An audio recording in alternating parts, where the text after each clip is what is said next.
What's the worst gambling disaster you've ever seen?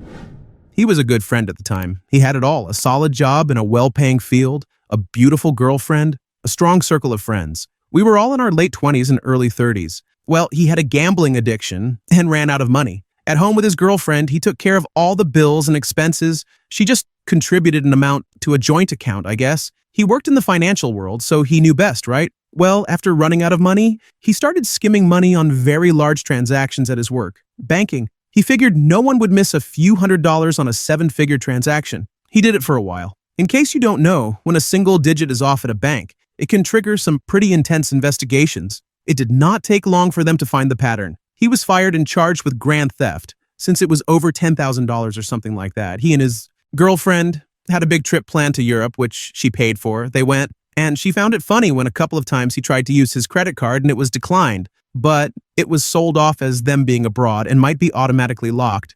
Everything prior to this, no one knew what kind of trouble he was in or anything about the situation. Not long after they got back, she found a letter from the landlord flagging that they owed about 3 months of rent. She went down to the office herself to see what was going on, and they confirmed they were 3 months behind. So when he got home from work, she confronted him. It was sadder than what I posted. He hadn't paid any insurance, utilities, rent, or any of their living expenses in months. He had lost his job months ago, and every day he would pretend to go to work. In reality, he would go to the mall and just chill there all day doing nothing and come back as if everything were normal. During their trip, he actually had a court date to face his theft charge, which he just skipped, putting him in even more trouble. Obviously, all his credit cards were maxed out and canceled or suspended. No one in the circle of friends noticed anything that could have constituted a red flag. Obviously, she ended things there. He moved back to his parents' place. I don't know to what extent, but they helped his now ex-girlfriend pay things off that she was technically on the hook for as well,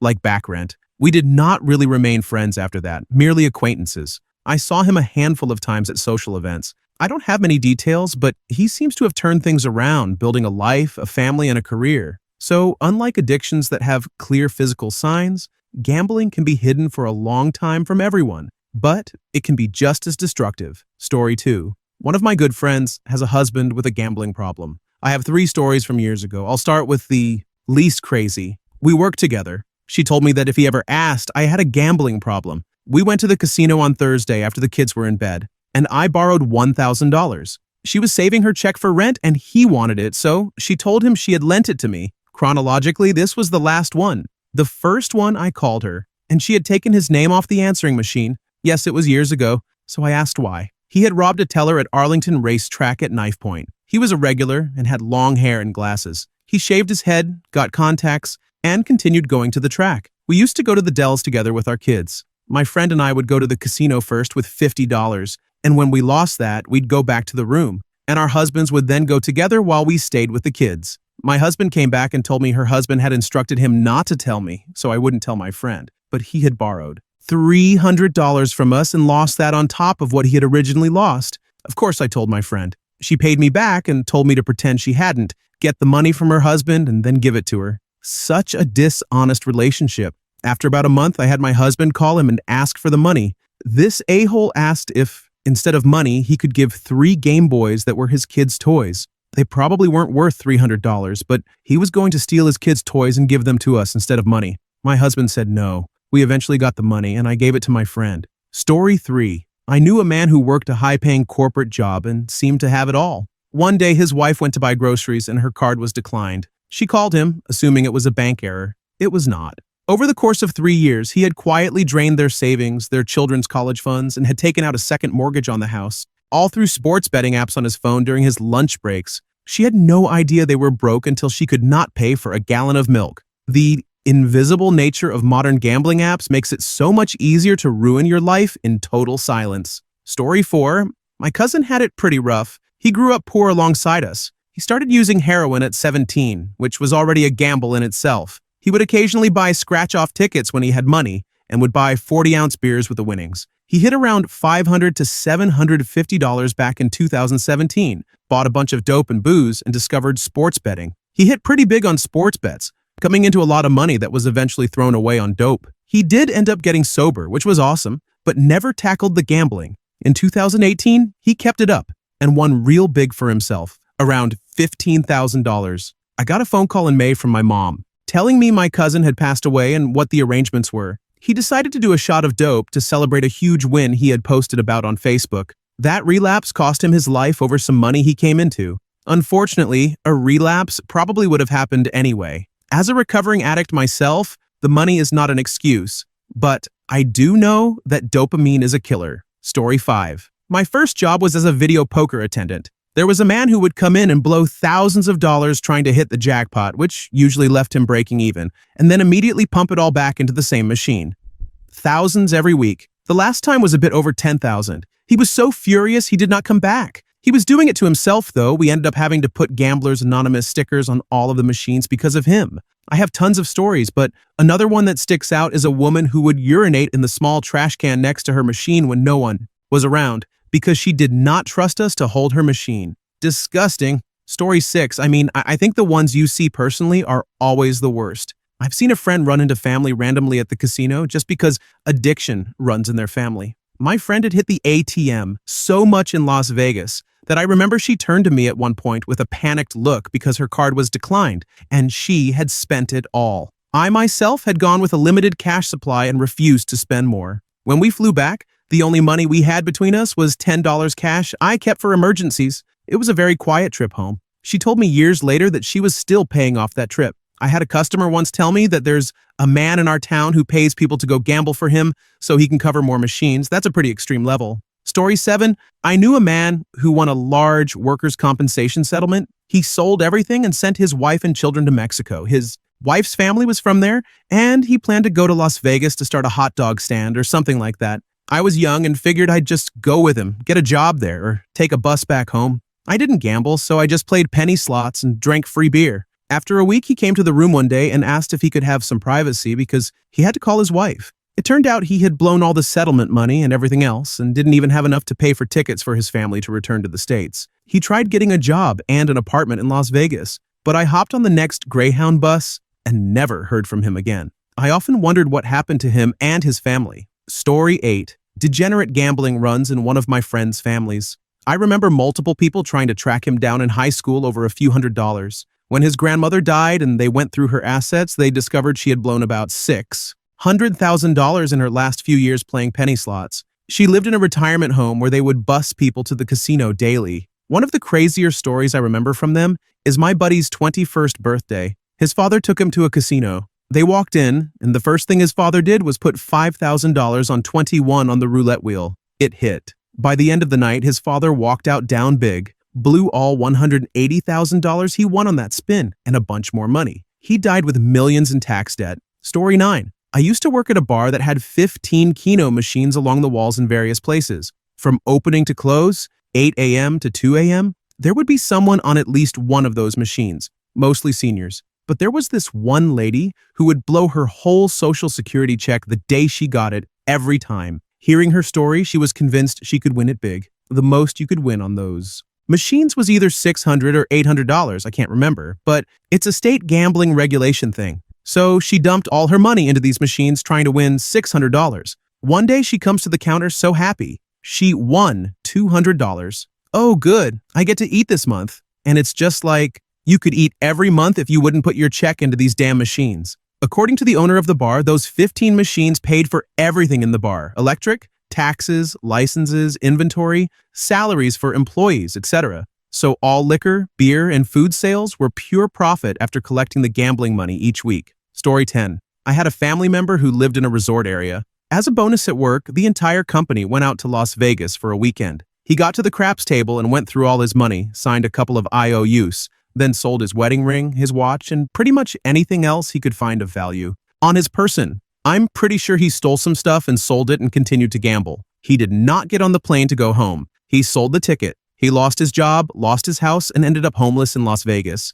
He continued doing odd jobs and gambling for months. Finally, his wife felt bad for their kids and went out to get him, dragging him to Florida to move in with her mother and get him into gambling rehab. One weekend, he literally lost everything. Story 11. I was playing craps at a table at the Golden Gate in downtown Las Vegas 10 to 15 years ago. It was the middle of the day, fairly empty, probably a $5 minimum. This frail old man comes up to the table, walking with a cane, and buys in for a few $100s right next to me. He hangs out for an hour or so as the table gets hot. Still only a few of us, but we're making solid money on the pass line and someplace bets. Nothing too crazy, but it was a continual winning environment. I'm rolling a particularly great round.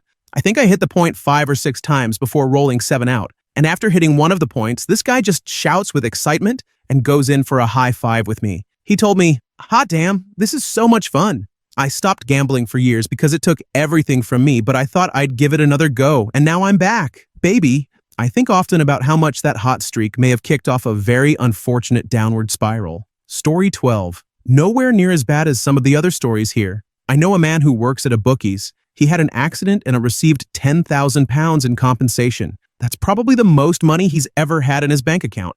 We all thought he'd use it to learn to drive so he could take his kids on holiday more, something he'd always complained about. We found out last week that he spent half of it on their annual family holiday and gambled away the rest. £10,000 could have been absolutely life-changing for someone in his position. Instead of taking buses everywhere and relying on family members for transport, he could have had a car, taken his kids to their favorite beach whenever they wanted, and made countless memories. His wife wouldn't have had to walk to collect the kids or carry home heavy grocery bags either. It's such a missed opportunity. Story 13. As a broke university student, I worked at a local restaurant, and the manager barely spoke English. After working there very part-time for a couple of months, she called me into her office, showed me the register receipts for the day, and was mad at me.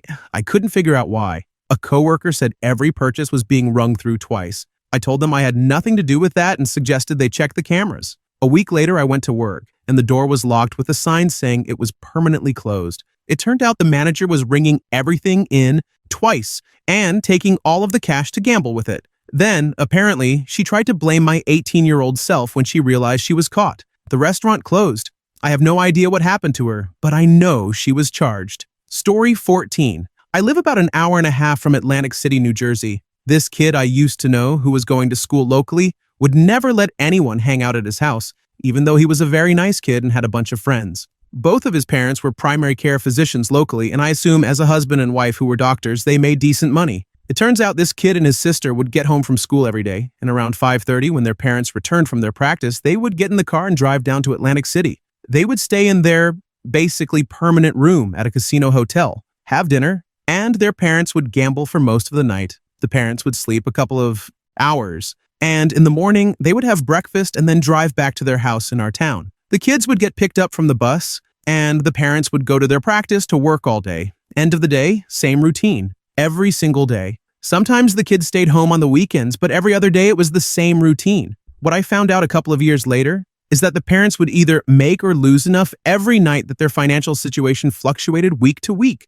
allowing them to essentially live in that casino hotel perpetually. They kept full sets of clothing there and for years didn't really live at their local house at all. Truly a psychopathic and unmanageable way to live life, especially with 2 young high school kids. I lost touch, so this was just over 20 years ago. Story 15. On the west coast of the United States, donut shops are pretty much exclusively run by Cambodians with their iconic pink boxes. This is because of Ted Ngoy, a refugee from Pol Pot's reign of terror, who began running and then selling donut shops to other Cambodian refugees. After 10 years in the US, Ted had amassed over 60 donut shops and was a millionaire. Then he quite literally gambled it all away. He first began borrowing money he couldn't repay, which destroyed his reputation in the Cambodian community. He then began selling his shops outright to cover his debts. His wife would be forced to fly to Las Vegas to try and find him and drag him out of casinos. Story 16. An old friend of mine was dating a guy for around 8 years. They started in high school, probably senior year. We live in a city with some excellent colleges, so they both went to university locally. They finally decided it was time to get married. The wedding was a month away. She had her dress and everything set up. She had to go away for a weekend. When she came back, she noticed a bunch of money missing from her bank account. She contacted the bank, and they had her fiancé on camera at the ATM, withdrawing money without her permission. Apparently, he needed it for gambling because he had spent all of his own already. The wedding was off. She sold her dress on eBay and gave the ring back to his now ex-best friend because it turned out the best friend had paid for it. Of course, they and their families lost a lot of money because they canceled everything. The funny thing is that 3 or 4 years later, she ended up marrying the best friend. They are still married years later with a beautiful son. Story 17. My grandparents bought a house in the early 1960s for $10,000. When a dog racing track opened up near them, he would go to the bank, forge her name on the mortgage paperwork, and take the money to the dog track to gamble it away. When they filed for bankruptcy in 1987, they owed over $60,000 on the house. They ended up renting for the rest of their lives. After my grandmother died, he cashed in all of his life insurance policies and gambled that money away. He would wash his clothes in plain water and dilute dollar store dish detergent to save money to gamble with. He sold most of his furniture as well. It was so bad that the local convenience store asked him which rolls of lottery tickets to order, since he would buy a large part of them anyway. By the 15th of each month, he was broke again, waiting until his pension and Social Security check arrived. When he died, my parents ended up paying the funeral and cremation bill. His checking account was overdrawn, and all of his credit cards were maxed out. There was absolutely nothing of value left in the house. He had sold everything that anyone would buy. All that was left of an 89-year life fit in 4 trash bags that we set at the curb for the city sanitation department to pick up. Story 18. 2 that I remember. One is kind of humorous in its stupidity. The other is just sad. I was on a first date with a guy. He enjoyed gambling, but it was entertainment for him, not a means of making money. So we went out for dinner and to one of the nearby casinos afterward. He brought a couple $100, and when it was gone, it was gone. It was a Friday, so at the time it was a $20 buy-in at the blackjack table. He played for a while, I watched, and we both drank. Eventually, a guy came over with a girl that he was very obviously trying to impress. He was young and cocky. It was quickly obvious that he had no idea how to play blackjack to maximize his chances of winning, and he blew through some money quickly. Some of the other guys at the table, and even the dealer, tried to give him pointers, but he would have none of it because he knew better. In a bit over an hour, he blew through about $2,000. And this was about 25 years ago, so it would be like $3,500 today, and then finally walked away. Could have used that $2,000 to impress that girl in so many better ways. Sigh. The second story I'll be light on details about because, if I recall correctly, it did make the news. A vendor I worked with committed large-scale postal fraud, well into the 6 figures. And with the money he got from defrauding the USPS, he gambled and lost nearly all of it. Let me tell you, the USPS does not mess around when it comes to prosecuting crimes involving the postal system. Do your fraud somewhere else. As far as I know, this guy is still in federal prison 20 years later. I have no idea when he's getting out. Story 19. I had a manager while I was working at Walmart. She was super loved by my shift. We worked overnights. She was fair and worked right in the trenches with the rest of us, helping stock shelves when she could. Sometimes there would be free food, and she wouldn't let the day shift give us their leftovers. She would fight for us to get our own fresh food. She got fired for embezzling money to fund her gambling habits. Fast forward a year or so, I got a job at the nearby casino. I ran into her. She was playing the slot machine. She looked like a zombie, not the bright-eyed manager I knew. She was there from at least 10 p.m. to 5 a.m., almost like she was on autopilot. Story 20. A good portion of my childhood was spent on a bench outside of gambling floors in the casino, waiting up all hours of the night with no idea of when my parents would come out. This started around age 5 or 6 and went on until I was maybe 9. Then they would just leave the house for more than a night at a time. My sisters are 6 and 7 years older than me. I eventually stopped begging my mom not to leave me and stopped making sure she hugged and kissed me goodbye as my sisters made fun of me for it. When I was 15, my dad handed me a letter from a lawyer representing the casino about money he owed and had me call to set up a repayment. Plan that he never repaid. My parents eventually lost the business that I also spent a good portion of my childhood in, and the last home my parents had their name on. At 40 years old now, and a mother to an 11-year-old, I am constantly reminded of how my basic needs as a child weren't met. My mother failed as a mother because she had no backbone and never stood up for her kids. My parents still frequent the casino, and my mom and one of my sisters think I'm mean for not allowing my daughter to ever go to any casino family events, and that I'm depriving her of something. My dad will not sleep ever, and I don't know what he does at the casino, but he makes my mom go with him. They aren't alcoholics and don't do any drugs. They are Asian. I'm sure it's not the absolute worst, but it's the story I know best, and I personally haven't heard anything worse firsthand. My parents' gambling, or my dad's gambling, and my mother's enabling or lack of ability to stand up, or maybe she's a gambler too, created a child who learned early that their parents would never be there for them. It created decades of me chasing emotionally avoidant men that I tried so hard to be good enough for. Imagine choosing the casino over your child who wants to be with you so badly and also needs sleep. The anxiety, the weight, learning that my basic growing child needs weren't important, and then choosing the casino for the next several decades.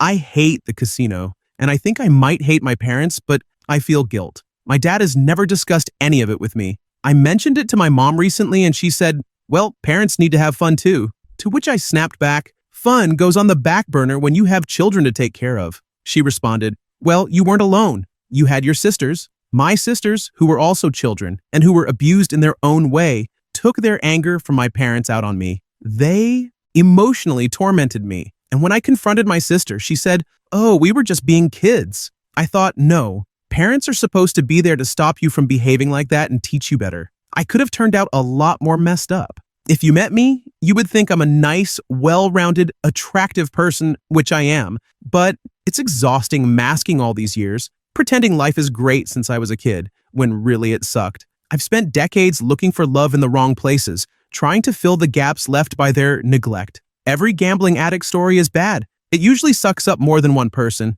and it's more than just a gambling addiction problem. What came first? The addiction or something else? That's the microscopic version of my story. Oh, and sometimes my mom tries to give me parenting advice. Pretty funny, right? Sometimes she says sorry, but she doesn't seem to really mean it. She fawns and has no idea of the magnitude of the damage she's done. She always claims, "Oh, well, she's just dumb and didn't know what happened to me." My sisters, like her, were parentified and couldn't take care of themselves. Story 21. I come from a city that used to have one of the highest densities of gambling halls in the country before COVID. There are stricter laws now, but even today there are still an unbelievable number of them. Because of that, and because they somehow all managed to survive, I've known a lot of people with gambling addictions. If there are different levels of gambling addiction, I'm pretty sure I've seen almost all of them. It starts with what many people still consider the harmless stuff. People gambling away their own money, then family money, until there's nothing left halfway through the month.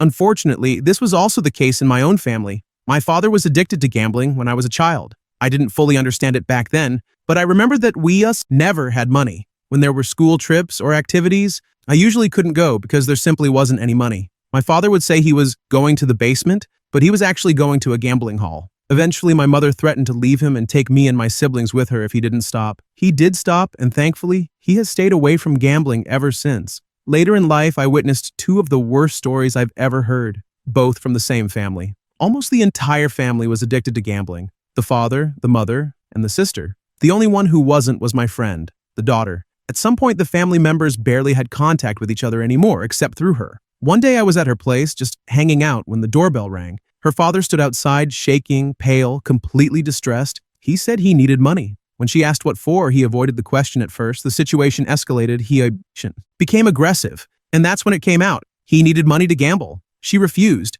And then he said something I will never forget. If she didn't give him money to gamble, he would drive his car into the next tree. He behaved exactly like someone in drug withdrawal, scratching himself, trembling, desperate, except it wasn't drugs. It was gambling. What do you do in a situation like that? She gave him the money. I don't blame her. It was still her father, and before the addiction, he had been a good one.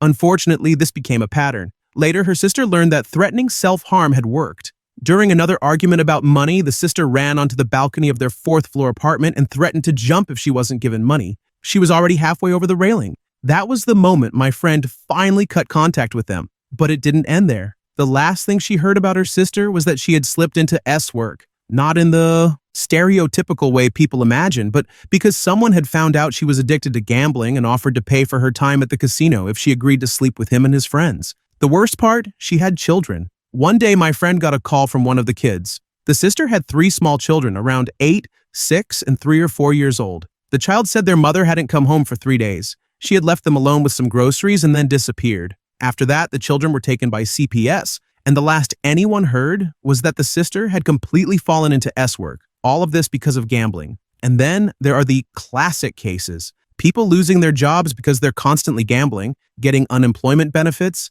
and losing all of that within a day or two at a casino or gambling hall. I know someone who received his benefits and had nothing left after 2 days. What makes it even scarier now is how easy it has become. Sports betting, online casinos, gambling apps, it's everywhere and it's accessible 24/7. Honestly, I'm just grateful that I've never felt the urge to gamble myself. Seeing all of this up close has made me terrified of how fast you can slide into it. These are some of the worst stories I've ever encountered. Story 22. One of my family members had a good job, one he had held for over 25 years, and it was the only field he was trained in. It's a small circle, they all talk. We all ended up finding out he was a gambling addict when he was arrested at work for stealing around $50,000. He avoided jail by the skin of his teeth, with a lot of support and input from myself and other family members, nearly ruined his marriage and risked losing access to his child, who was less than 12 months old, with zero transferable skills to move into a different field. It was honestly scary how quickly his life imploded, and at one point I thought we were going to lose him completely. Gambling isn't a joke. I drive past bookies and hope I don't see him walking out. I hold my breath when I get a message from his wife, praying it isn't a "found some betting slips, I'm done with him" moment. The impact isn't just felt by the gambler, but by everyone in their orbit. And sadly, he still can't see that others have been hurt by his choices and addiction, which makes me think he will relapse, and I don't know if I have the strength to help pull him back again. Story 23. A friend of mine inherited a six-figure sum. He decided he was a poker professional. He started deliberately calling when he knew he was beat, just so he could check his reads. He thought he was accumulating some esoteric knowledge of poker, but instead he systematically blew the entire sum in about 18 months. Another guy I knew inherited around $125,000, thinking he had a foolproof system on football. Spread betting. He got the money out as a banker's check, deposited it with an independent bookmaker, and lost it all when a load of late goals went in. He was doubling up and selling goal minutes, for those who understand what that means, then canceled the check and went on the run. But the worst one for me was a guy who, when I was working in a betting shop, turned 20 pounds into 999 pounds 40 pence on one of the roulette machines. I was begging him to stop, but he kept saying, I need to win the grand. I offered to give him the 60 pence out of the till if he just left, but he suddenly became fixated on winning the grand legit, as if it were some sporting achievement or personal best. 20 minutes later, he'd felted the entire sum, then spent the next hour dropping another 200 pounds chasing it, before smashing the machine with a chair and storming out. I think about that last guy quite often. It was a momentary peak into destructive, irrational obsession, which I've rarely seen to such an extent before or since. Story 24. I went gambling with a friend at a casino once. We rode in separate vehicles. I was up $600 after 2 hours and decided to call it a night around midnight while he chose to stay. Fast forward to 8 o'clock the next morning, and he calls me to tell me he was leaving the casino and he had lost everything. I replied, "That sucks." And he responded, "No, I lost everything. I withdrew my life savings." Afterwards, he had to call one of those gambling hotlines to ban himself from being able to gamble. Luckily, he was in his early 20s, so I'm not sure how much his life savings actually amounted to. I still see him from time to time, and he tries to get me to go out of state to gamble, since he's only banned in the state we live in. I always decline, as I'm not that big of a gambler and would never drive out of state just for that. Story 25. I used to work security at a casino in New Jersey in the late-night high roller poker room. There was an Asian man in his 50s we knew as a regular. Over the course of a few months, he went from being impeccably dressed with a group of friends to showing up disheveled, chain-smoking, and snapping at anyone near him. One night, he was sitting at the table and having a bad run. In the hour I was watching that area, he had to be down at least $10,000. The dealer accidentally dealt a hand to a girl sitting behind a guy and called the hand dead. A misdeal? It happens. Our degenerate gambler turned over pocket aces, screamed like a banshee, and flung his drink in the dealer's face. Before I or any security could even step toward the table, he had flung himself over it and tackled the dealer, biting and hitting him. We broke it up, he went to jail, and was banned. But personally, I haven't gambled once since that night. Also, a lot of elderly people just soil themselves or urinate at the slots and go about their day. It's wild. Don't gamble. Story 26. I learned to spot gambling problems after getting into online poker first, then live poker during the 2000s poker boom. For those who don't know, poker can sometimes be profitable, especially with the huge influx of amateur players that happened after Chris Moneymaker won the WSOP in 2004. But only because you play against other players, not the house. I was very mathematical and disciplined in my approach, rarely playing without a huge edge because I grew up where money was scarce. But the experience exposed me to people who had a very different relationship with money and ego. I saw people bring their young children to illegal underground rooms, sometimes where worse vices were being sold in the back room. Why? Because they had their kids that weekend and couldn't abstain from gambling or drinking for the 48 hours they had to spend with them. They'd enter their 8-year-olds in poker tournaments because everybody has a chance. Sometimes, after a year or two, the 8-year-old turned out to be a better player than dad. I saw people gamble away their car, then their wife's car, and get fired from high-paying jobs for skipping work to gamble. I drove people home who had lost their car, only to find out they had lost their house for not paying property taxes, and were now renting their neighbor's house 5 doors down just to keep the kids in the same school. A friend got me a free hotel on a Vegas trip once, and at the end of day 1, we compared notes. I said I was up a few $100s playing small stakes against tourists. In reply, he pulled out, like a dozen slots receipts, all crumpled from his shorts pocket, mentally added them up and said, I got $90,000 in W-2G forms. I asked, holy crap, how much are you up? He stared back for a second as if to see if I was kidding him, then just laughed and said, up. Laughing again, he added, bro, I'm down, but I'm pacing myself for the 4 days. I'll get it back tomorrow at the VIP room. I had no idea how much free hotel rooms cost. Now for the sad part. Seeing all these degenerate gamblers act out my nightmares was educational. I learned to spot certain types of opponents at the poker table quickly and easily. And one day at home for Christmas, I realized why I had always had such a tight relationship with money. My mother had retired early, and her math wasn't adding up. I didn't know how she had managed it on a secretary's salary while raising 4 kids. A few years went by, and she was clearly running lean on funds, quietly remortgaging the house. But she had coupons for free steak buffet dinners at the casino and took everyone and their spouse out because she didn't want to cook a big meal. Cool, I understood, Mama. The next Christmas, things were tight again. Not obviously, but she dropped hints about my brother helping her out. After another quiet year and realizing Dad's dementia was spiraling, she mentioned that she had pulled out of Dad's grandmother's family business trusts, which put the rest of my uncle's family in a bind. But it was medical necessity. I don't judge, but my doubts were rising. Next year's Christmas visit, she was complaining to my sister about the state tax bomb being unfair, at which point we hear that she actually got around $350,000 for the year before. I was actually happy to hear this. I told her not to worry, because if she got that much, even with taxes, she'd still have about $250,000 left after taxes to get her through a decade or two of retirement, along with Dad's disability and Social Security. I wasn't worried at all, but my siblings were wondering why she seemed freaked out. We had lived on so little as kids. This should be like living high on the hog with just her and Dad to feed. A big family reunion happened the next summer, and we were shocked to overhear that all $350,000 was gone. Gone. The bank was groaning about upping the mortgage rates. I said, I thought you paid it off. She replied, I've paid off the house 3 times and the car 4 times. Sonny, when you get to be 75, you learn life has its ups and downs. Mama's tongue had lost some of its filter as she aged, but still, my wife looked at me and my sister in alarm, and I looked at my brother like, what the hell? He just shrugged, and we let it drop for a bit. My wife and I talked in disbelief the whole way home. It's a 1,500-mile drive. How had she blown $350,000 in what? 18 months? We had lived on $30,000 a year as a family of 6. We started calling siblings more to gossip and recall how we used to live as kids, this looked bad. But, as we recalled, we realized the problem was so hard to spot because it had been going on since we were in grade school. It was our normal to wear casino t-shirts to school because they were free. A few years of questioning later, we came to the conclusion that our poor childhood and all our sibling hang-ups about spending and saving started when casinos were made legal in the 70s and 80s. That's why there were good Christmases where the house got a microwave and a VCR in one year, and bad Christmases where the only TV was broken and there was no money to fix it. We started trying to contextualize together the narratives of our childhood and discovered that our dad was not bad with money, as was often repeated, but Mom was a compulsive liar and a gambling addict. It just became really transparent when her memory couldn't keep up with all the fictions,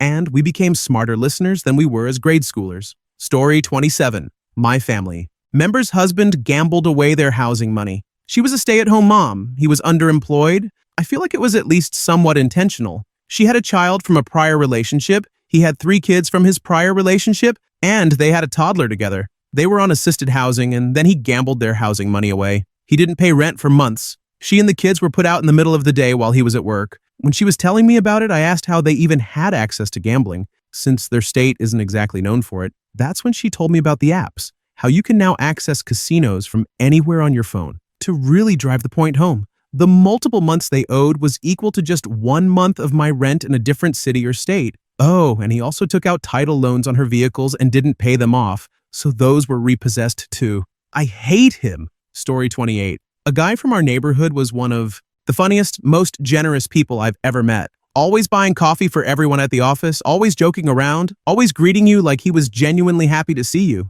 We all thought he was just that guy who really enjoyed life. Then, one day, he didn't show up for work. Then, not the next day. Then, not the third. It turned out he'd been quietly gambling online during work hours. Sports betting, online poker, everything. At first, he was winning just enough to feel smart about it. Then, he started losing. Badly. He took out loans, borrowed from friends, even asked coworkers for emergency money. The worst part wasn't the money. It was watching him change. He stopped laughing. He avoided eye contact. When we finally sat him down, he admitted he'd lost his rent, his savings, and his relationship in less than a year. The last thing I heard, he'd moved back in with his parents and deleted every betting app from his phone. He said the scariest part wasn't losing the money. It was realizing how easily he lied to everyone, including himself. That stuck with me. Gambling didn't just take his cash. It took his personality for a while. Story 29. In university, I had a part-time job as a security guard at a bingo hall. Mostly, I had to walk the parking lot and escort winners to their cars.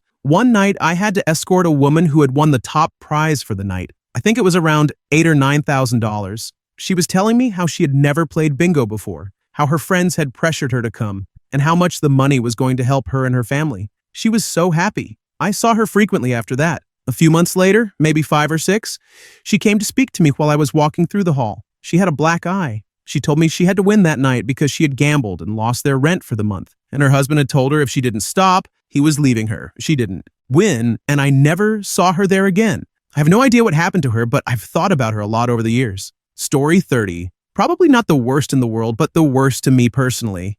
I was disabled and on SSI. I had custody of my nephew, who was a teenager, when my partner started secretly gambling. First, our car got repossessed. Then things started disappearing from our storage unit. Over the course of 2 years, she lied to me constantly about paying the bills. She began taking predatory payday loans. It kept escalating. Overdraft fees piled up. I was disabled, and we had been together for 10 years. When I started discovering how bad it was, I tried talking to her about it.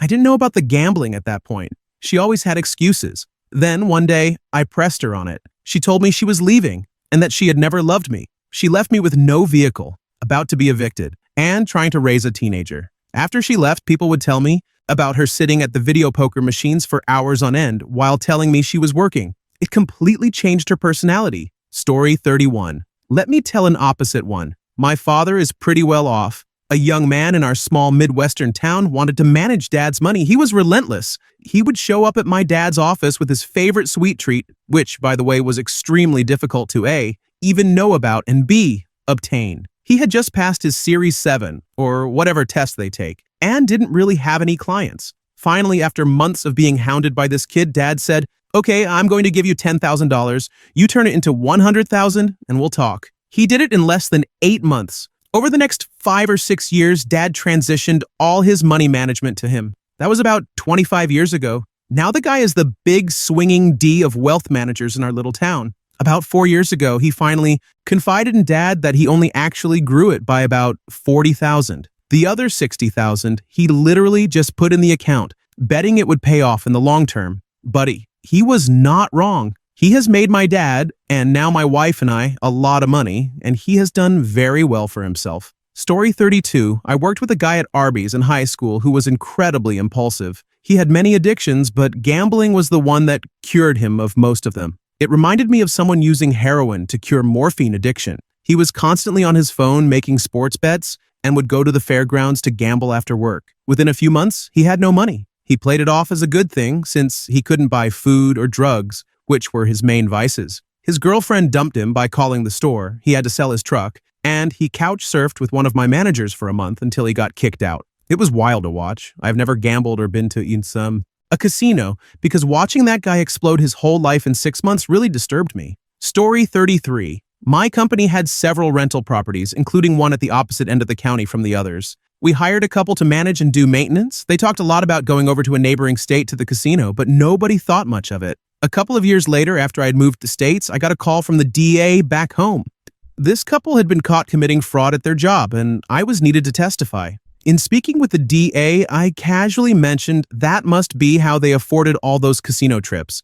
Apparently, that was the missing link to where the money went. and I got to keep my plane tickets when they took a plea deal. Story 34. Two stories, the worst and the best. Worst first, a lawyer who was, and still is, a really nice guy in a high government position went from low-level poker games to higher-stakes poker and then baccarat. He blew his money, plus funds in trust, hundreds of thousands of dollars, and skipped town. The police finally caught up with him, and he ended up doing prison time. The best, an older woman I would sometimes talk to at the casino. She was very open. Her husband had died and left her with a significant sum. Her kids never called or visited unless they needed something. So she decided she was going to blow the money and leave them nothing. I haven't seen her in several years, but I hope she succeeded. Story 35. My ex-husband's boss and his wife would call my ex-husband to ask when he'd be finishing the job. He was a bobcat/excavator operator. They'd be dressed up, waiting in the driveway, take his day's cash earnings, give him his share, then head off to the local RSL or casino. They'd spend $5,000 if they went to the casino, about $800 if they went to the RSL. In the late 1980s, the boss suffered an accident for which he received $750,000 in compensation. He and his wife bought a house and a unit for investment. They also bought cars and a boat. Within 5 years, they had to sell the unit. They had already sold all but one car and the boat. Then they borrowed against the house. At night, at least twice a week, they would gamble. By the late 1990s, they had a heavily mortgaged home, which they never finished renovating because they ran out of money to pay the builder. They sold it, paid the bank what they owed, and moved into a 1970s stucco rental on a main road. They no longer own anything except their beater car and are still paying off another combo, truck and bobcat. They still go to the RSL weekly to pump $1,000 or more into the pokies. They've never won anything big in 40 years. They've learned nothing and are living hand-to-mouth otherwise, but still gamble. Story 36. Very gambling adjacent. There was a terrible mobile game years ago called Mobile Strike. My brother was playing, so I hopped on and joined his guild. I've never seen such a degenerate group of addicts. Pouring $100 a week was the baseline. The guild leader was dropping about $10,000 a month into this nonsense. People gaming on their toilets, hiding it from their families. But the crazy part was the game itself. It was packed with so many manipulative casino and gambling mechanics that you'd start laughing at it, see an ad for a new pack, and even though you knew it was dumb, your lizard brain would start thinking, maybe I do want to drop $100, just this once, to catch up, or to have fun, or to treat yourself, or whatever. Even the guilds were a mechanic, a self-reinforcing group that created social pressure, giving players yet another way to spend real-world money. I heard rumors that the developers even had their own guilds, who would run out and attack other guilds to stimulate spending for defense or revenge. Other rumors said they sock puppeted as real players spending large sums to generate more social pressure. I have no doubt the story is true. The developers were engaged in all kinds of shameless behavior anyway. The game sucked too, just like casino BS such as slots. It was all dumb, just tons of bells and whistles and stats that would be obsolete the next week in the next patch. It was like a giant Skinner box, with all the manipulative mechanics crammed in, and the environment was in many ways more controlled and pervasive than a regular casino. Some people could feel the pull and turn away, but others were caught in its gravity and basically couldn't escape until they hit rock bottom, spending money they didn't have, ruining their relationships and lives, and more. It was extremely degenerate. I got disgusted and left. Story 37. My dad is a raging gambling addict. He stole all my money when I was 16 and lost it all. Then, retroactively, he said he would pay it back by counting it towards rent, which obviously hadn't previously existed. Needless to say, I moved out at 18. Fun times. It's interesting how much your first time gambling must affect you. I don't know what his first big win was, but he was clearly lost chasing a high. Whereas when I was in Vegas, I put $20 into a machine, lost it, and never considered gambling again since it was so deflating. I think another insidious thing that makes people get lost in gambling is the environment. In my dad's case, for example, he could stay home in his quiet room. No friends, no love interest, just his son and his mom in silence. Or he could be getting free drinks offered to him with lights, music, sounds, laughter, and women all abuzz around him. To someone with a limited social circle, that must be truly intoxicating. Story 38. A senior vice president in a large multinational overseeing large-scale investments started purchasing minor electronics like iPads, iPhones, high-end PCs, and so on. No major issue since he and the multiple managers under him had much higher approval limits. But one day, one of the invoices was wrongly addressed and came to me for approval. I asked him if this was legitimate, and he said yes, so I approved it. Another invoice came in a week late, and I asked him why he needed so many high-end electronics.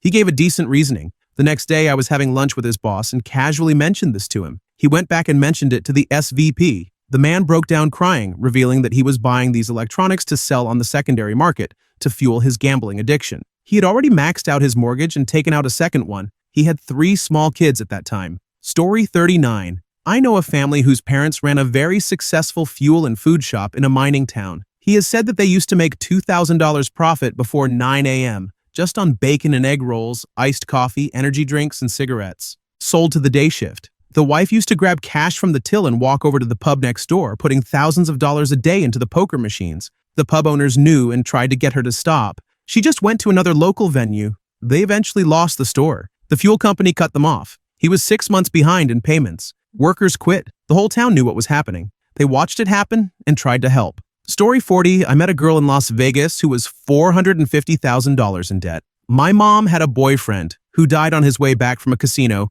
hit head-on by a semi. My college roommate started stealing everything he could and borrowing random cash from all my friends who visited. He even pawned his camera before his mom's funeral and could film it. I once saw a guy phone in a wire at 2 a.m. from his family in Iran for $50,000 so he could keep playing that minute. I watched people play $200 flips on Honor over the phone. I watched a guy lose $30,000 in an all-nighter before his girlfriend had even landed that morning. Gamblers are wild, and if you hang around them, you'll see they have the craziest stories. Story 41. A soldier was gambling, married, and had kids. He got a bank loan of around $80,000, which was meant for a house or apartment, but he went to a casino and lost it all in one day. The next day, he robbed that casino with a gun. It was a smaller casino in a small city in one European country. There was no security at the casino. Instead, the front doors were locked, and staff were supposed to check cameras or observe through the doors when someone rang the bell as a safety measure before letting customers in. They never checked, as it was a small local casino, mostly serving locals, and they opened the door for him. He was wearing a ski mask, gloves, and had a gun. He robbed the place and got back a large chunk of the $80,000 he had lost earlier. The problem is he went to the same casino the next day to gamble again. Staff noticed he had the same shoes as the robber, called the police, and he was arrested. He later confessed to the robbery. His wife left with the kids, he got divorced, lost his job as a soldier, and forfeited all state benefits he would have had upon retirement. He cannot be employed in any state-paid job ever again, and probably will struggle to find decent work anywhere else as a convicted robber. He was sentenced to 13 years in prison. Of course, most of the money he stole was recovered, so he lost it all once again. Story 42. I work at a bar with gaming machines. One of my regulars will come in with a couple $1,000s in cash, then burn through her daily limit on her cards, and then start writing checks to the bar. We'll give her a couple $100s. I truly don't know why we allow this. We've been burned by people, including her before, and she'll run through that too. When we tell her we can't cash any more checks for her, she'll either leave and try to get cash from someone else, or sit in the corner and stew until her card limit resets at midnight and blow through it again. The last time I saw her, the bill acceptor on her machine jammed 10 minutes before the machine shut off for the night, and she was furious. I put $2,000 in that machine, and it's not fair that someone else is going to get it. There was literally nothing I could do. The machines shut off at a set time every day, and the tech wouldn't make it in time. She just kept saying it wasn't fair and acting like the bar owed her that money, like it was a given that she was going to win it back. She is a counselor at an addiction center. I think of her every time I get bored and consider throwing a 20 in. Story 43, I had an 80-year-old neighbor who lost all of her life savings on gambling. She would regularly ask me for money to pay her bills because she spent every penny of her retirement or Social Security on gambling. She once flashed me her underwear for $5. I didn't ask her to do that and told her I'd give her $5 a month to never do it again. She dreamed of hitting it big someday to leave something to her kids, but she died penniless and in debt, taking out loans to keep gambling. She would take any bet, no matter how dumb, so I'd entertain her on things I knew I would lose just to make her feel a little better. Story 44. I used to play poker at a local card house. I thought I was playing with a bunch of rich people until I learned the truth. Most of them were in debt to a small number of rich people who also played there. The worst was a guy who owned a roofing company. He made about $300,000 a year and gambled away $200,000 by his estimates. The worst part is that if you looked up his name and roofing company, you found he had multiple companies all getting sued. Not sure how he kept it up, but every time he was sued, he would just close that company and open a new one. I'm pretty sure the $200,000 was higher, and he didn't count the money he would spend from his business screwing people over. Story 45. My grandmother had an absolutely horrible shopping and gambling addiction. My grandfather kept her in check for the most part. When he died, my grandmother sold everything she could, took the titles to the car, house, and land. She went to Las Vegas and came back with nothing. She literally called my uncle needing a ride home and to pay for the hotel she couldn't afford. She spent the last years of her life in my mom's living room, smoking herself to death and trying to buy costume jewelry from QVC with her meager social security. I was very young, but I remember her smoking a cigarette while puffing on oxygen for emphysema. She only allowed two things on the TV: coverage of Operation Desert Storm on CNN or the Shopping Channel. Story 46. There was a kid in my high school nicknamed Money Mike. He started betting with bookies around sophomore and junior year. There was even an article online about him because he used a betting site to turn $50 into $250,000, but it was all gone within a year. He kept gambling with the bookies, driving around in his $80,000 BMW, buying party-sized Chinese food, and just losing everything over and over. One day, a really rough-looking guy came to his door, lifted him off the ground by his neck, and made him sign over the title to the BMW. Even after that, he kept gambling. He was supposed to meet us at an outdoor party at the end of my senior year. He was 2 grades above me, but he disappeared shortly after, and no one has heard from him since. People think he's sleeping with the fishes, but I think his family moved him across the country and he never looked back. I hope he's doing all right. He was one of those guys who didn't care if he was spending money on you as long as everyone was having a good time. I've ever seen a great kid, but the worst gambling addict. Story 47. An ex-boyfriend of mine came from a deeply abusive household. His father was 6'6" and 300 pounds. Scary guy who would get up in his face, punch holes in walls, etc. His family was also God-fearing, born-again Christians. When my ex was a small child, his father had been gambling in secret and lost $36,000.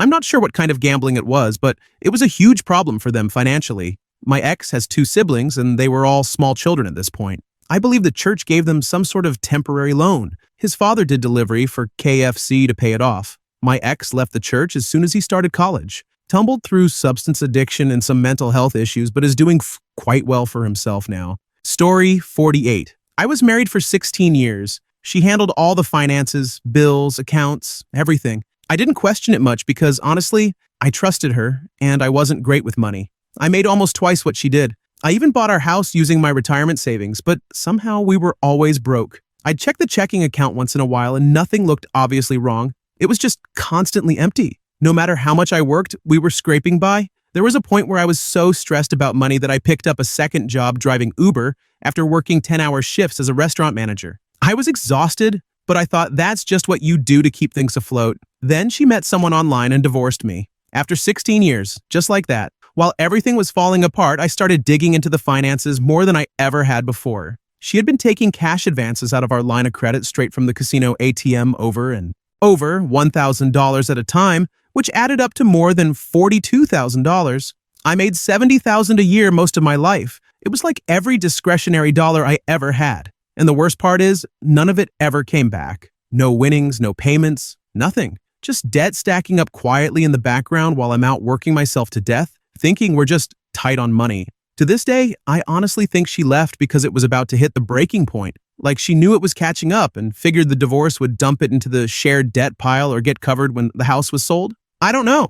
I just know I trusted someone completely and had no idea what was happening. So yeah, if you're married or sharing finances with someone, be careful who you trust. Story 49. Here's the thing about gambling addiction. You're not addicted to playing or to taking risks or to winning. You're addicted to losing. Addiction is not about reward. It's about acquiring habits so that doing the thing leads to doing the thing more. That can be a behavior that doesn't even feel good or even feels terrible, so long as it leads you back to doing it more. And what is the thing you're doing that you keep doing and that ends up wiping you out? Losing. If you stopped when you were ahead, you wouldn't be a gambling addict. If you stopped when you'd lost a little bit of money but not lost it all, you wouldn't be a gambling addict. If you budgeted and played lower stakes games so that you could play all day and not lose more than you can afford, you wouldn't get wiped out. If you just wanted to take risks, you could do that on the stock market or the ski slopes. The gambling addict has a behavior pattern that, observed from the outside, looks like wanting to lose, like being compelled to keep playing until they've lost dramatically, catastrophically, like not ever being satisfied with anything other than losing. It's not that losing is rewarding. Addiction isn't about reward, it's about habit formation. And losing leads the incipient addict to go back to the tables, go back to the app, go back to the slot machine and try to win. But they're not really trying to win because it's gambling. There's no way that putting more effort into a slot machine can cause you to win more. Thank you for watching. If you enjoyed this video, be sure to give it a thumbs up, subscribe, and hit the bell icon so you never miss an update.